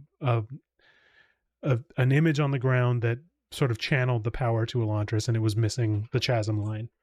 That's how I recall it. But yeah, anyways, that's how he saves the day. That's how he fixes the channeling of the door. Hmm. Okay, yeah. So then the whole city erupts in light. Everything is getting renewed again, I Hmm. suppose. From the light, like everyone's eyes get adjusted, and then it reveals that Raiden is like silver skinned, white He's an hair. Elantrian. He's a Elantris now, full Elantris, and he tells all the field soldiers to leave Arelon. Um, and when he comes down to the pyres that are being like put together and all the people that are being captured there, he just like kills everyone and then tells the other. Well, he doesn't kill everyone. He kills some like The Darkor monks and stuff Dakar like that. monks. Yeah, he kills at least Yeah, one of them. and he tells them all to leave after that. He's like, "Yo, Hmm. get out of here. We're back, baby." Something like that. Yep. So the next chapter, chapter 62, this is such an interesting twist in the story. Mm. So Hroth and Serena are going through different alleys in Teod, like trying to get on a merchant ship to get out of there. Um, but Dilaf and his Dalcor mines are hot on their trail. Yep. So he is like going through they're like all bobbing, weaving through like these major city centers, through all these groups of people, and then Hrothgar gets stabbed through his armor, like through like one of the like Yep. openings in his armor So he from an okay. So wait, before unknown this, person. there was something we missed. Oh, did we? Before this, there was when after Serene and Hrathen go to the alleyway, they're hiding Mm. out, and Hrathen actually takes all of his armor off, saying, "This is a burden I no longer need." Yeah, and Ooh. Serene also does ask like uh why is he fighting against Dilaf, and he's just saying like Dilaf is evil and Jadith is not evil, so like he's turning Yes, that's on him. right. Yeah, so that's why that's how he gets stabbed easily by The original directly priest that he told to get out of here in Yawn, the I think very his name beginning. was. Yeah, the little guy, little Little balding guy. pudgy stumpy guy. Yeah. And it like unceremoniously kills, well, severely injures Rothan. Hmm. Um, because in Rothan's point of view, he gets stabbed. Serena doesn't get to see who the person's face is. Yeah, But we go into, oh, what's his name? The little guy. Yawn. Fionn? Yeah, Fjon. Fjon. Fionn. We get his like point of view where he's the one that stabbed and he goes back into the tavern he was in to continue drinking. Yeah. And he's like he did it because he was tasked to do it by the powers that be in the Fjordan Empire. To give And I him think this is where this is it's a how real he up. redeems himself, which is This is what how he redeems Hrathen himself. Yeah. told him to do. Hrathen's Yeah. like, go back to Fjordell and they'll give you a task to redeem yourself. But the task was kill Get rid of Hrathen. Hrathen. Yeah. Which is So this very interesting. to be clear, Hrathen did not make the command to get rid of himself. No. He essentially gave him a letter. So in the beginning, he had 2 letters. One of the letters was if Fionn had this letter and gave it to the right authorities, and if the letter contained, hey, this person cannot be trusted, kill him, he would have been done so. But another letter says like, oh, redeem him. He needs to like do good again by Jadith and Wern, give him a purpose or something like that. And in a twist of fate, this purpose is to get rid of Hrathen. Mm-hmm. So I don't know if it's revealed in this chapter or later on. I I think it's Dilaf that mentions this. Yeah. That it's Wern himself that wants to get rid of Hrathen. Oh, interesting. Yeah. But correct me if I'm wrong, because it's not Dilaf that does it. Yeah, no, it's not. Yeah. Yeah. So yeah, Hrathen is severely injured. Yep. Serena's trying to heal him. Raoden's a god. Raoden's a god. Raoden and Galadon are like trying to, because they did a thing where they like, we're doing another flashback where they were looking at different Aeon Door spells, and one of them was like teleporting a long distance. Mm-hmm. But the spell doesn't say like, here are some like preconditions to make sure you don't get into a wall or into the bottom of the ocean, right? You have to guess the distance, and that's where you'll land up. And so this is them. They do like the scrying Iwan, their eye thing. Yep. And they're like trying to pinpoint that. And then Lukel's brother, I forgot his name. Aiden, I think, or Adian. Adian, yeah, because he's also now a Launchian because he was affected by the Raod or Sheod. He, because of his immaculate memory, said like, oh, it's X amount of steps away from here. Yeah. And so Raiden's like, that's good enough. We're gonna do it. Serena's in trouble if we don't jump in there right away, because he Dilaf knows, and his cronies have descended upon. Yeah, he knows what's happening in Teod. Yeah. And so I think it's he and a bunch of Elantrians, Galadon and a bunch of Elantrians, take the leap to jump that distance. Yep, they teleport over there to take on Dilaf. I think. Well, they do handle the rest of the Dakor monks at that are in Elantris, and he does also heal Lukel, because Lukel gets that cut in his leg, so he's able to use that to heal him.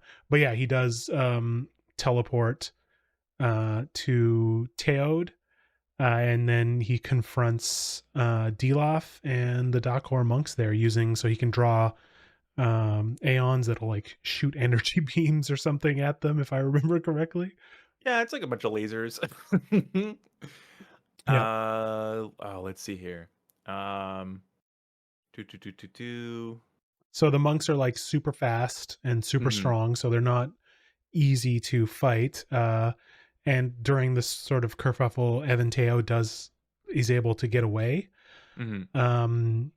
Serene's there. The whole battle. This is the big battle of this book. I remember now. Okay, so the further Elantris are away from Elantris, the more weaker their power they are. is reduced. Yeah. So I think it's just Raiden who teleports over. Could be, because then Galadon comes back or arrives with reinforcements to take on the other Dakor monks that show up to help Dilaf. Yep. So yeah, the battle is happening. You're right. He's weak. He's not able to beat Dilaf, and Dilaf actually is able to wound Raoden, even though he's a god. Like again, like you said, his powers are weaker. But he is able to keep up a bit with the fight. But eventually he does, get bested. Serene also gets a wound in the shoulder. So they're both laying there like defeated. Dilaf is, about to use his enhanced magic to sort of deal the final blow. And then Hrathen is not dead. He shows up and he grabs Dilaf by the neck and chokes him to death. And then right after he does that, he succumbs to his wounds. So it's a pretty badass end for Yeah, Rathan. it's so cool. But like his like it turns out that one of his arms was like transmogrified by his time in the Dakor Yes, monastery, that's right. right? Yes. So that was the one part of his body that was able to be transformed. The Hmm. rest, because he left after that. Yeah. Yeah. And I think he uses the power of that arm that he had to kill Dilaf or some sort Yes. of something like that. Yeah, he does. Yeah, he that's how he chokes him out. And wasn't there? I thought it was confirmed that Dilaf like was dead before this whole encounter when Raiden showed up, and so it surprised Serena that Rothan was walking up to Oh, I kill see. Right. Yes. Dilaf, Yeah. right? Yeah, for And sure. so, Yeah. and I think that's what I remember. Like Rothan like actually died in Serene's arms, and then Raiden showed up to try and help, but Yeah, then. I don't remember if it was in Serene's arms or but it was she definitely thought he was dead. Mhm, Yeah, so which was the surprise when he came back and killed Dilaf right at the end there. And then you're yeah, right, that is right after that is when Galadon is able to arrive in Teod yeah, and tells Eventeo to pull the armada back. yes, that's right. I Yeah. think because Dilaf is trying to escape with the remainder of his Mhm. monks at that point when the And Elantrians arrive. something like that. Yeah. Yeah. Yeah, and so he tries to ambush King Evateo, but then he gets intercepted by Raoden. Yep. Yeah, I still wanted. I mean, I don't know if I have time for me to check and see if Rothan like was dead, and they were all surprised. But Yeah, I'm not memory. sure. I was surprised. Hmm. I thought he was dead. That's what I remember. So while you look that up, I'm going to do the last chapter here because it's just sort of the wrapping up of things. Hmm. Um so yeah, Serene and Raoden are getting married officially. She is not letting Raoden out of her sight because Hmm. she's been through so many potential weddings so far, so she really wants this one to actually happen. So the wedding goes through. Again, Raoden is, now a full Elantrian. I think they're still worried about like what's going to happen with Fjordell, but it's a something for another day. Hmm. The big thing that I remember this from this chapter was the closing and the way they ended it out, which was, oh sorry, that's in the epilogue. I won't get to that yet. So yeah, okay, so they're doing the wedding, and as the ceremony ends in this wedding, Serene hints that she's looking forward to the wedding night, which Hmm. is, I don't know, that was fine, but it seemed a little out of place to me, honestly. Yeah, it was like a weird like, and then happily ever after kind of thing. Yeah, and You know. like, yeah, it was just like, okay, like Serene is like so smart and they've been through a lot, but now she's horny. Okay, sure, Brandon. Yeah.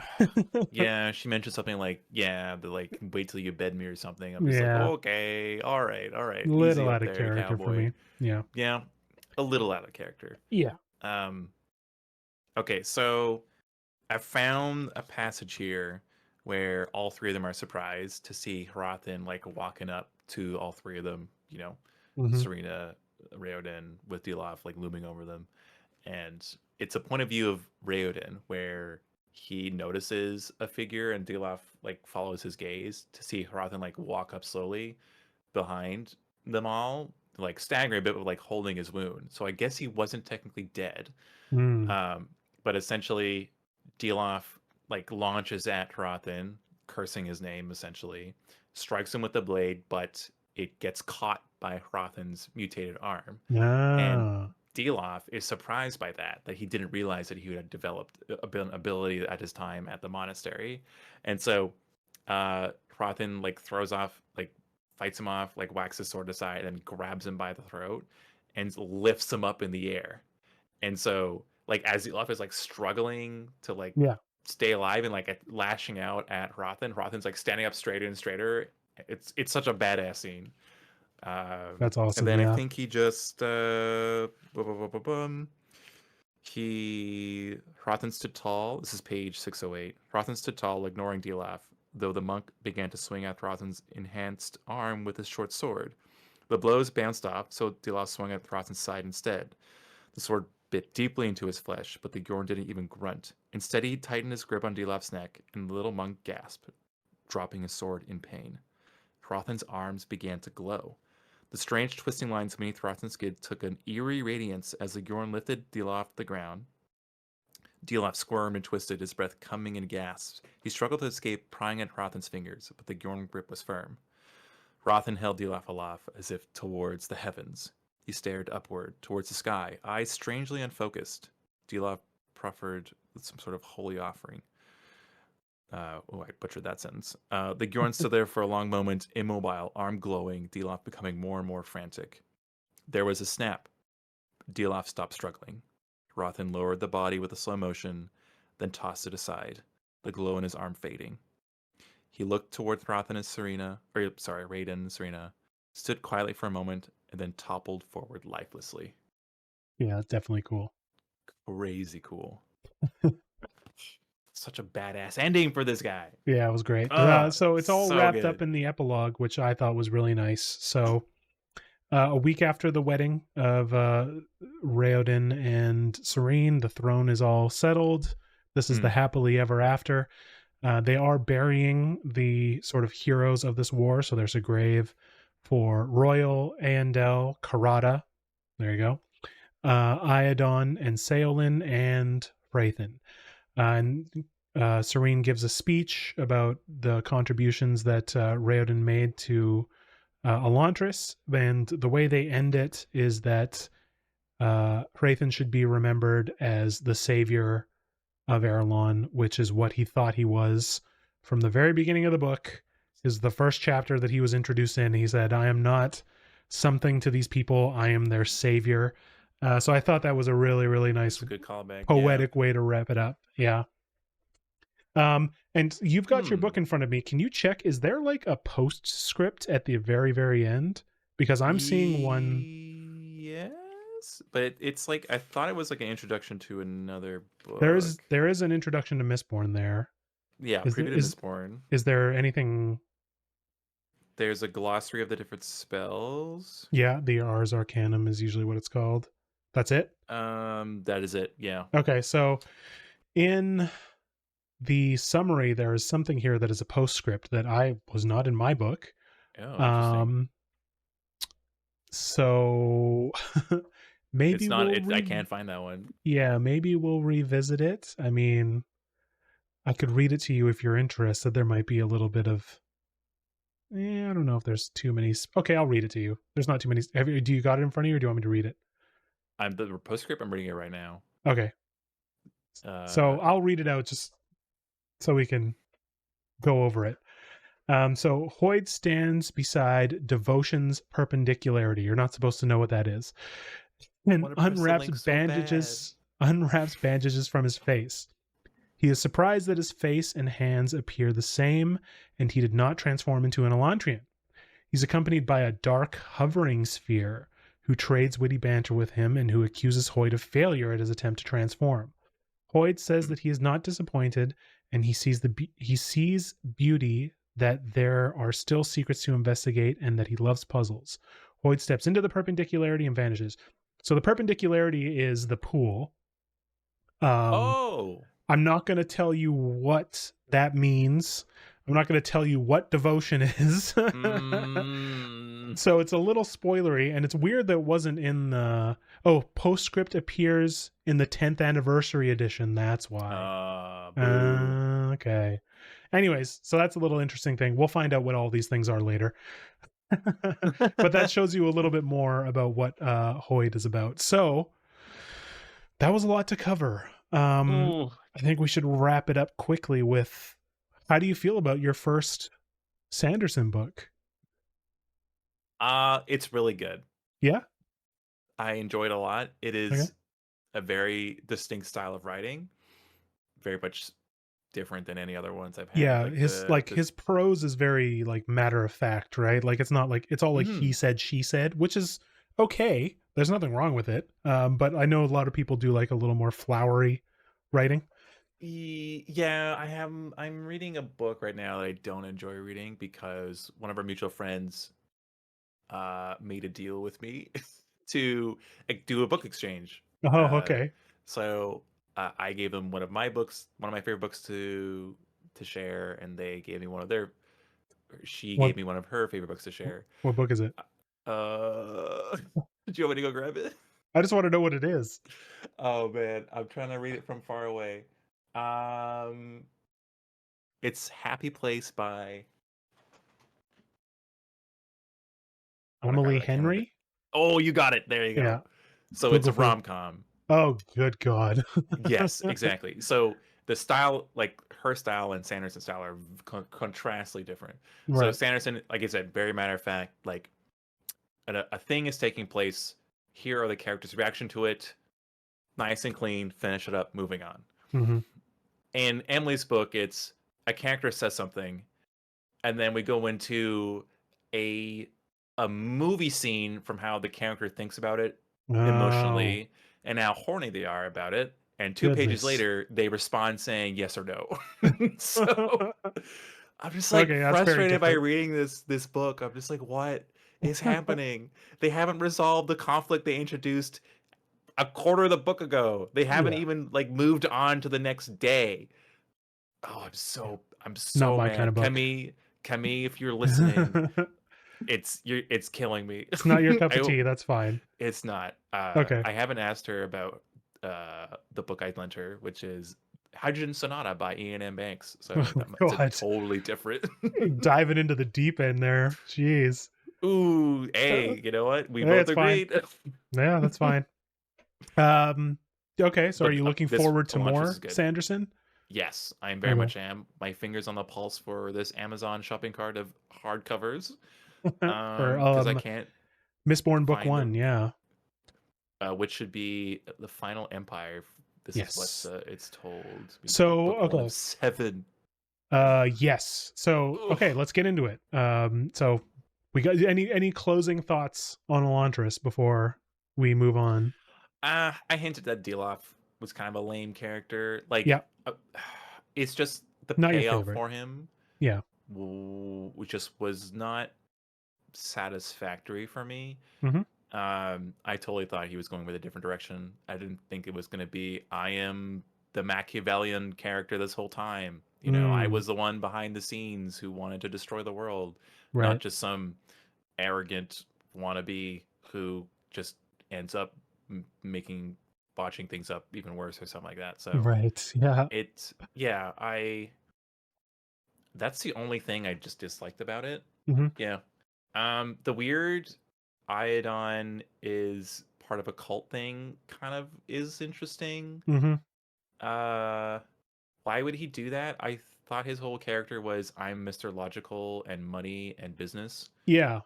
No, And that does make, yeah. So that kind of leads into what my a bit of my thoughts on the books. So hmm, this is the first time I've read Elantris, but I have read like hmm, all of Mistborn, all of Stormlight Archive, a couple of the standalones that he has as well. And a lot of people say that Elantris is like that his books improve as you read hmm, more of them because this was the first book that he published, and he improves as an author in later books. And when we first hmm, started this book, I didn't really see that because the writing style is fairly similar, and the way characters interact and the breadcrumbs and stuff are like the breadcrumbs become richer in later books, but they're still there in this book and everything. But I think the weakest part is kind of what you touched on, and that thing characters do things that feel out of place hmm. for the character that you learn about. So like we learned about Serene, we learned about Raoden, and Raoden largely stayed in character the whole time. Like the thing that we mentioned at the end of chapter like 63 or whatever with Serene after the wedding, that was a little bit out of character. The Iodon Yeah. thing, a bit of like the twist with Dilaf. So like that kind of stuff is weaker, and I think gets better with later books. Okay. Which is They weren't hey, go sorry, go ahead. oh, I was gonna say they didn't ruin the book for No, me. not It's at just all. No. yeah. It just was at a place for how great the rest of the book was. Yeah, Yeah. exactly. And it just, like I said, it gets better with later books, which is my segue into the next book, Mistborn. So, Oh. like you said, it is one of seven, but the first Oh three books are a god. trilogy, and then we move on Hmm. to other books after that because we're going to be reading again in publication order. Okay. So the next books that we'll be taking on is the trilogy of Mistborn, the first three books, which are personally some of my favorites. So just to set the stage for you, the way that this story is described is that I think the story is that like Brandon was watching Harry Potter or something, Mm. and he was like, "What would it be like if Voldemort won?" So this book Oh. is Voldemort won. There is a man called the Lord Ruler who has been ruling over this land for 1,000 years. The world is covered in ash. All of the vegetation is dark because there's always clouds. Because again, the Dark Lord won, and now the movie is essentially not the movie. The book is essentially a heist movie for them to try to take down the Oh. Dark Lord. So our main Oh. character in this entire series is a female, a 16-year-old girl named Vin, Okay. Okay. who is really cool. And the Hmm. magic system is much different than the one that we just encountered. It's very, very hard magic. Um, it is around metals. These I won't go into the detail, but Hard magic. yeah, right. I won't go into the detail because that's fun to discover as we read the book. But Mm. yeah, the characters have to use the system to get themselves out of situations. Lots of very cool characters. Yeah, I'm looking forward to this one. Even reading it again, I read it for the first time like a couple years ago. So yeah, Mm. looking forward to revisiting it. So it should be good. So hopefully your Exciting. book Exciting. comes soon, so that we can read the first 5 chapters and do the next episode. Oh boy, when is it coming in? I better double check this. Just so don't wait. October 7th. So this Saturday when I'm not here. Oh, wonderful. Great. That's I was hoping to pick this up all beforehand. good. We'll figure it out. We'll have the next episode at some point. Ooh, would they have it at Kohl's in Prince George? Because okay, I can look They this up won't have the afterwards. hardcover, but they will Oh, have the regular edition. fine. I'll just order it and just read it when I get back. I'll finish the other books that I have, There you go. which includes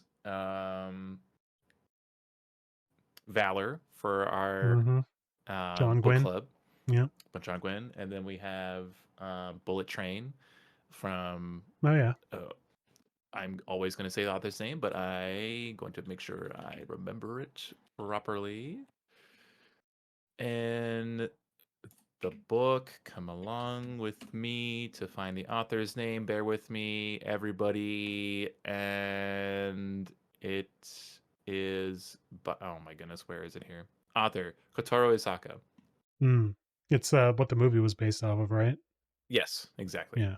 And I have Quietly Flows the Dawn, which is written by a Russian author. Flows the Dawn. Again, my books are across the way from me, and I would have to grab them. And it is from Mikhail Shalikov. There we go. Yeah. Cool.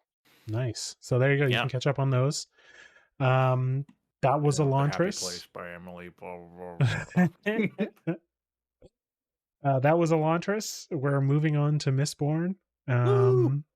Yeah. Congratulations, us. We finished a book.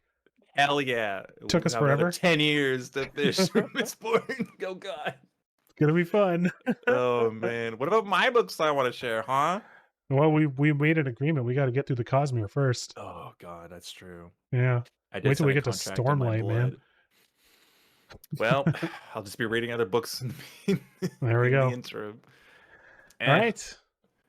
And with that, that's just another one for the books, I was isn't waiting it? for it. Yeah. I was waiting for it. That All was the right. happiest one I could have given you. Because that's another one for the books. Literally Right? that. Yeah, It's you can done. toss it now. No, I'm not gonna toss it, but gently put it down. There you go. There we go. Yeah, we'll be back next time with the first 5 chapters of Mistborn. Hell yeah. All right. Awesome. See ya. Till then, y'all.